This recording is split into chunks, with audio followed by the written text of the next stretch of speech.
Hi friends, I am Guru Rajan. Welcome to this YouTube channel to watch the sequence of videos on Python programming. In this video, you will learn about how to create a dictionary, how to use all the functions of a dictionary, and how to sort a dictionary. Let's begin and get into the details. Dictionary is a collection data type that stores the key and a value as a pair. And key is unique in a dictionary, but values can be same for different keys.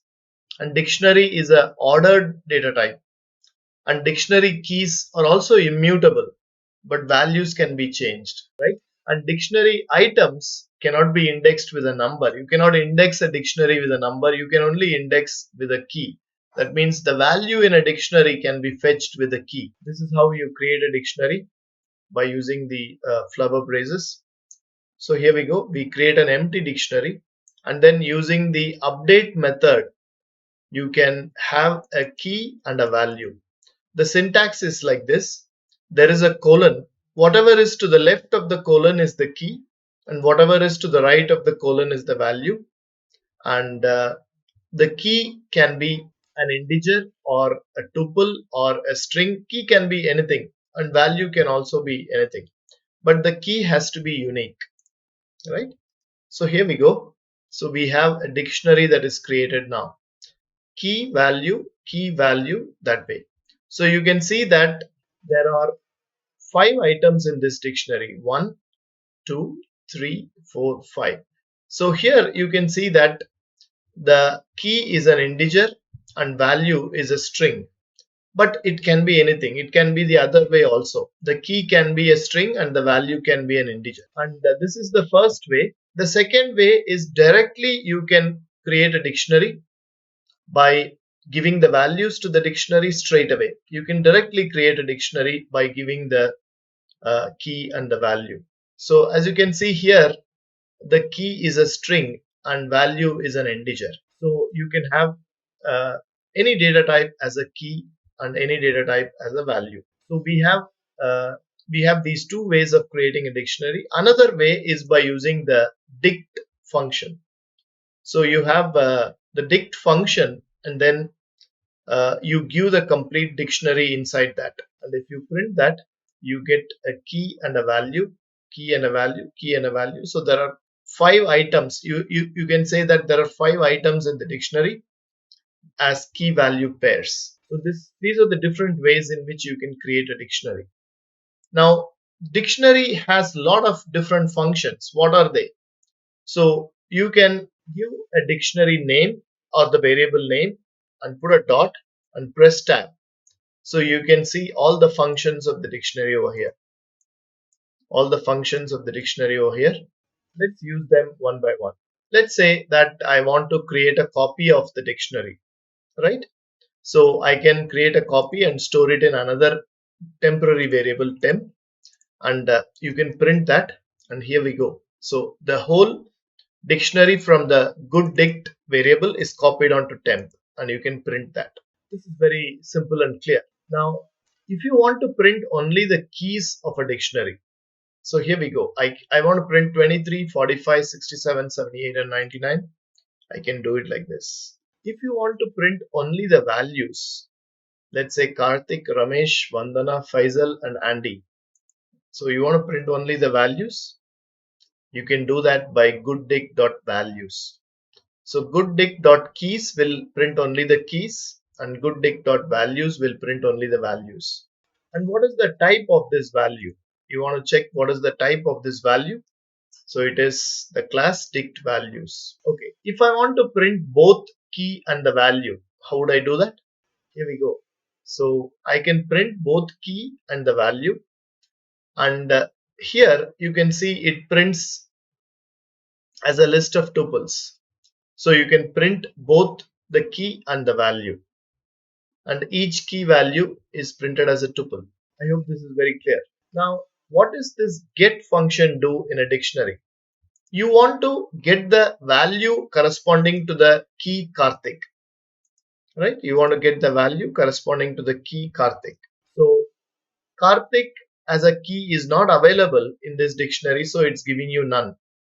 But 45 is the key and Ramesh is the value, and 67 is the key and Vandana is the value.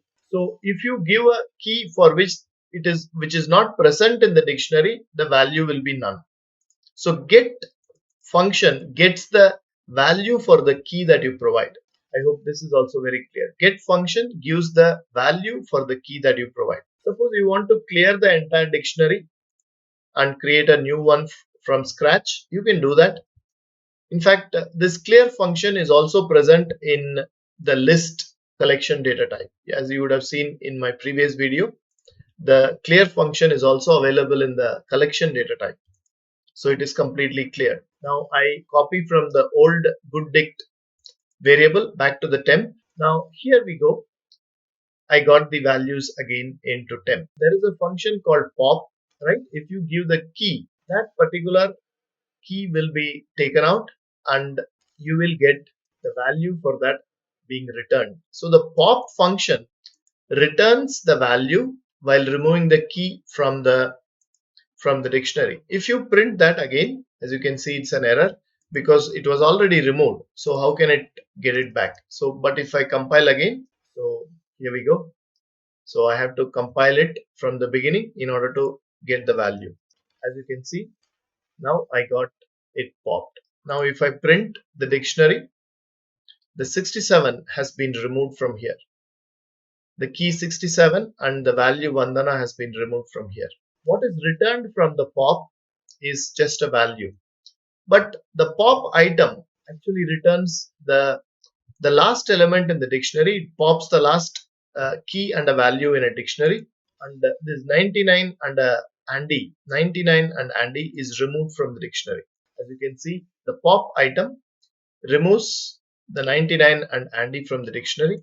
And if you print it again, you don't see that here. Similarly, the set default, so it creates a key, and as you can see, it creates and then it gives the value Rakshit. Similarly, there is a function from keys in the dictionary. So if you give this dict.from keys, so it will create a dictionary from this iterable, which is 34, 56, 78, and give the value for all of them as 0. So it will be 34, 0, 56, 0, and 78, 0. As you can see, that's what it is. You can also use the update function to update the existing dictionary. So which is the existing dictionary just got updated. So you can also use the for loop to print the keys of a dictionary, and you can also use the for loop to print the values of the dictionary. As you can see, you can also use the for loop to print both of them. By using this indexing with the key concept, we can print both the key and the value.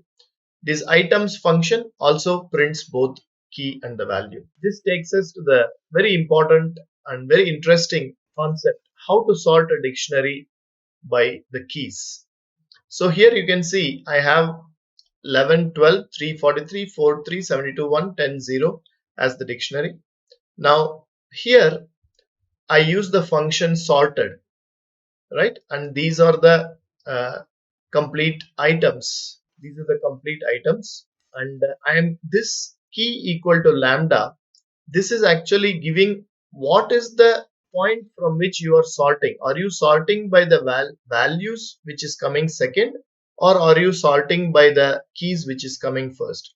So here D is the name of the dictionary, and D of 0 means so you are sorting by the keys, and lambda is a function that accepts D as the input, and D of 0 is the first element in the dictionary, so which is taken as the key. So you are sorting by the keys of a dictionary, so which means that you are sorting by the key. The first is 3, second is 4, then you have 10, 11, and then 72.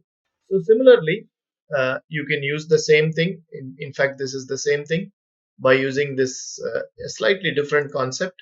This is also sorting by keys. Then instead of giving item of 0, if I give item of 1, so item of 1, the first item is the 0th item. In the key value pair, 0 is the key and 1 is the value. So if you look at this, now you are sorting this by value because the lambda function takes the item and then item of 1 is the value. So as you can see, you are sorting this by value. So hope you learned quite a bit of information about the dictionary. If you found this video adding value to you, please subscribe and give your comments below. Thanks for watching.